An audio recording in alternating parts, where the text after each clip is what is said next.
মিত্ৰতাৰ ঋণ পৰিশোধ প্ৰধানমন্ত্ৰী নৰেন্দ্ৰ মোদীৰ দাবী পূৰণ হ'ল নীতিশ কুমাৰ চন্দ্ৰবাবু নাইডুৰ।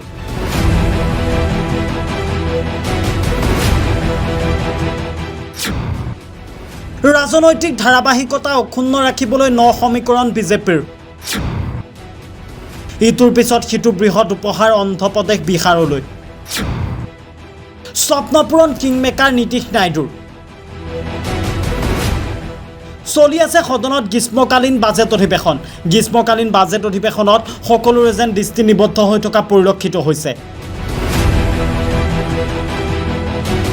সকলোৰে বাবে আটাইতকৈ চিন্তনীয় বিষয়টো হৈ পৰা পৰিলক্ষিত হৈছিলে অন্ধ্ৰপ্ৰদেশ তথা বিহাৰ।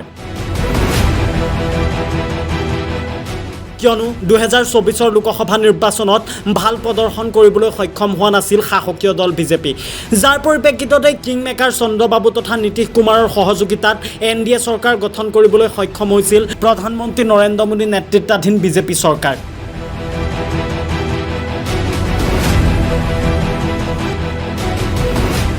তাৰ পিছতেই যেন নীতিশ তথা চন্দ্ৰবাবু নাইডুৰ বিভিন্ন ধৰণৰ দাবী উত্থাপন হোৱা পৰিলক্ষিত হৈছিলে। বিভিন্ন নেতিজনে মন্তব্য কৰিছিল যে প্ৰধানমন্ত্ৰী নৰেন্দ্ৰ মোদী হয়তো গাদীচ্যুত হ'ব পাৰে, পুনৰবাৰ সলনি হ'ব পাৰে দেশৰ ৰাজনীতি। তাৰ মাজতেই দৰাচলতে বাজেট অধিৱেশনে যেন সকলোৰে ধাৰণা ভুল প্ৰমাণিত কৰা পৰিলক্ষিত হ'ল। ইটোৰ পিছত সিটোকৈ ব্যাগুম উপহাৰ দিয়া পৰিলক্ষিত হ'ল অন্ধ্ৰপ্ৰদেশ তথা বিহাৰলৈ।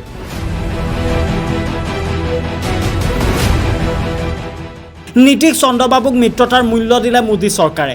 চৰকাৰ ৰক্ষা কৰিবলৈ নীতিশ চন্দ্ৰবাবুৰ দাবী পূৰণ কৰা হ'ল বাজেটত।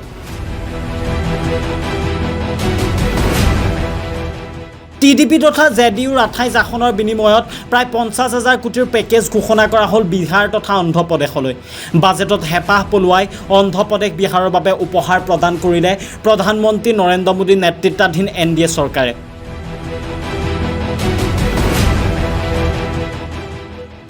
বিহাৰৰ পথ প্ৰকল্পৰ বাবে 26,000 কোটি টকা ধাৰ্য বাজেটত 2,400 মেগাৱাট বিদ্যুৎ প্ৰকল্প স্থাপন হ'ব বিহাৰত।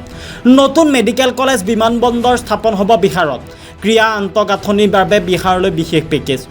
অন্ধ্ৰপ্ৰদেশৰ বাবে 15,000 কোটিৰ বিশেষ পেকেজ ঘোষণা কৰা পৰিলক্ষিত হ'ল বিত্তমন্ত্ৰী নিৰ্মলা সীতাৰমণে।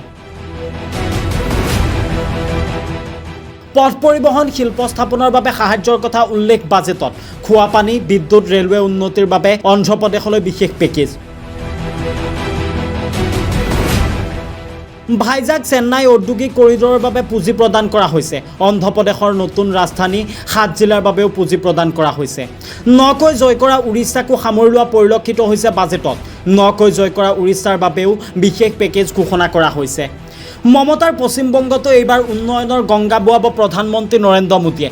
নীতিশ চন্দ্ৰবাবুক মিত্ৰতাৰ মূল্য দিয়াৰ লগতে এইবাৰ যেন মমতা বেনাৰ্জীকো উচিত প্ৰত্যুত্তৰ দিবলৈ সাজু হোৱা পৰিলক্ষিত হৈছে প্ৰধানমন্ত্ৰী নৰেন্দ্ৰ মোদী নেতৃত্বাধীন NDA চৰকাৰ।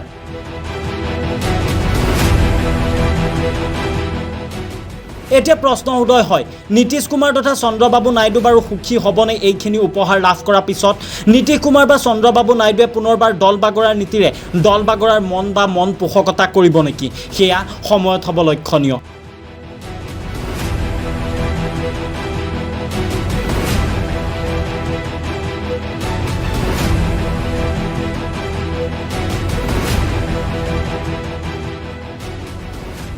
Political Desk, Reporter Annie.